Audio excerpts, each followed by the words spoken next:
Riwayat Datu Nuraya memang tidak banyak diketahui oleh masyarakat. Kemunculannya pertama dan terakhir di daerah yang bernama Pantai Jati, Munggu Kerikil, Kabupaten Tapin sangat misterius. Bahkan pada pertama kali muncul, namanya juga tidak diketahui, sehingga nama Nuraya disematkan oleh Datu Suban sesuai dengan kedatangannya pada hari raya.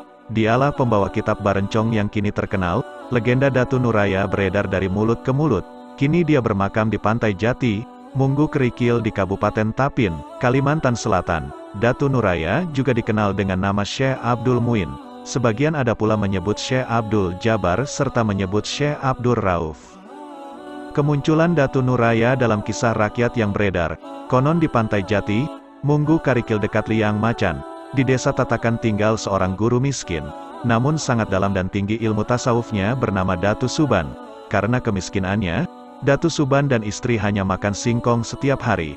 Pada saat lebaran hari raya, Datu Suban kedatangan 13 muridnya, yaitu Datu Murkat, Datu Tamingkarsa, Datu Niang Talib, Datu Karipis, Datu Ganun, Datu Argi, Datu Ungku, Datu Labai Duliman, Datu Harun, Datu Arsanaya, Datu Rangga, Datu Galudiang Bulan dan Datu Sanggul.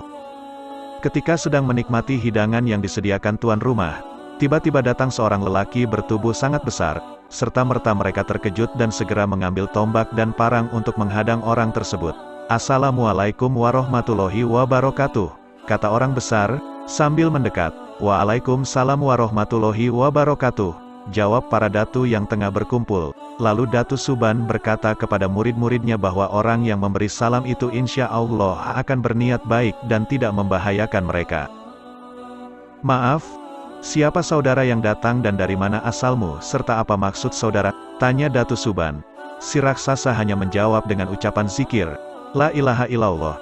Setiap Datu Suban bertanya selalu dijawab dengan kalimat tauhid la ilaha illallah. Hingga 7 kali ditanya dan dijawab dengan 7 kali zikir tauhid itu. Setelah 7 kali zikir tersebut, tiba-tiba raksasa itu ambruk dan tidak bergerak. Lalu para datu menghampiri dan memeriksanya. Ternyata orang besar itu telah meninggal dunia. Serempak mereka berujar, "Inna lillahi wa inna ilaihi roji'un." Wafat dan memakamkan Datu Nuraya. Melihat keadaan yang demikian, para datu yang berjumlah 13 orang tadi bingung. Bagaimana cara memandikan dan menguburkannya? Apalagi saat itu musim kemarau panjang, biasanya tanah sangat keras, sedang lubang untuk penguburan harus lebar dan panjang sesuai dengan tubuhnya yang sangat besar, dan untuk memandikannya juga diperlukan air yang sangat banyak. Konon di tengah kebingungan para datu, tiba-tiba hujan turun dengan lebat dan ketika mereka mengangkat jenazah dengan mengerahkan tenaga penuh, ternyata tubuh orang besar itu sangat ringan, hanya seperti segumpal kapas. Serentak mereka berseru Subhanallah. Sebelum mereka mewaradunya, membersihkan mayat itu, Datu Suban menemukan sebuah tas selempang dari dalam pakaiannya. Setelah membukanya ternyata terdapat sebuah kitab yang akhirnya terkenal dengan sebutan Kitab Barencong. Para datu mulai membagi tugas.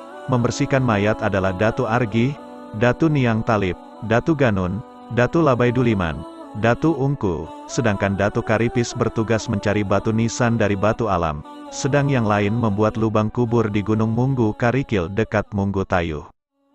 Konon lubang yang digali tidak cukup untuk mengubur jenazah itu, terpaksa kakinya harus dilipat sehingga tubuhnya seperti huruf Hamzah. Pemberian nama Nuraya pada hari ke-7 setelah meninggalnya raksasa itu.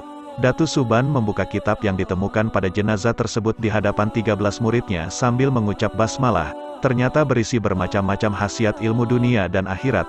Akhirnya orang besar atau raksasa tersebut diberi nama Nuraya. Karena dia datang pada hari raya dan wafat pada hari itu juga dan sesuai dengan badannya yang raya atau sangat besar. Sekarang makam atau kubah Datu Nuraya telah menjadi kunjungan para penziarah dari berbagai daerah. Tak hanya Kalimantan Selatan, makamnya terletak di tanah yang agak tinggi, di tengah pepohonan yang rindang. Untuk dapat menuju makam Datu Nuraya di Kabupaten Tapin dari Bandara Syamsuddin Nur Kota Banjarbaru membutuhkan waktu sekitar 2,5 jam. Jarak tempuh dari bandara ke lokasi makam diperkirakan antara 60 sampai 70 km.